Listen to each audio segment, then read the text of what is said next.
I want you to think for a moment how you feel when somebody is trying to sell you something, especially if you think you don't need it or want it, or that it isn't essential. You're skeptical, right? Well, most people are skeptical, and that's why using evidence is an important part of your persuasive speech. The better you can use evidence, the more persuasive you will be able to be. So no matter what kind of evidence you're using, whether it be examples, statistics, or testimony, you are better off using very specific evidence. So if you are talking about an example, you wouldn't use like a hypothetical example. You would use a specific person's name and the specific product or the specific problem. You want to give all the details because those details make your speech more credible and concrete and effective. In addition, audiences are persuaded better if you use novel evidence. And that just means new information. So if you can use evidence that your audience doesn't know, they are more likely to be persuaded. Another thing that will help you in using evidence is making sure that you are using credible sources.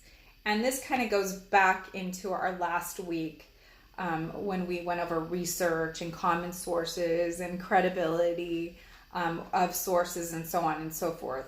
So making sure that you have done adequate research on your sources and know they are credible will definitely help your audiences be persuaded more. And I feel like if you do better research, you are more convinced that what you are selling or persuading to is that more relevant, supported, important. So you will be able to go back and have a more passionate, persuasive speech if you have seen these credible sources.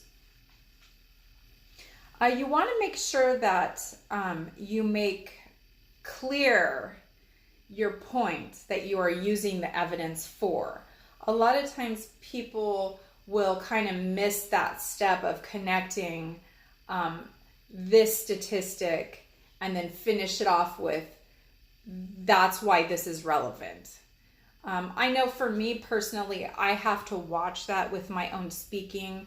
I am a processor outside. I don't often process inside. I process as I'm talking. And so it's a challenge for me, and I have to be mindful of making sure that my points are completely organized when I'm speaking and that I don't miss anything. I think it was Amy that shared on a discussion board post that being a Californian in intercultural, she learned that we talk faster. And I think that might contribute to some of my challenges. I'm a fast talker, and so I can even skip over my point and just talk about the piece of evidence. And so really important you make the connection between whatever the evidence is and why that is relevant to them being persuaded to buy your product, to change their mind, to whatever. So again, getting back to credibility, the way that you build your evidence will add again to your credibility with your audience.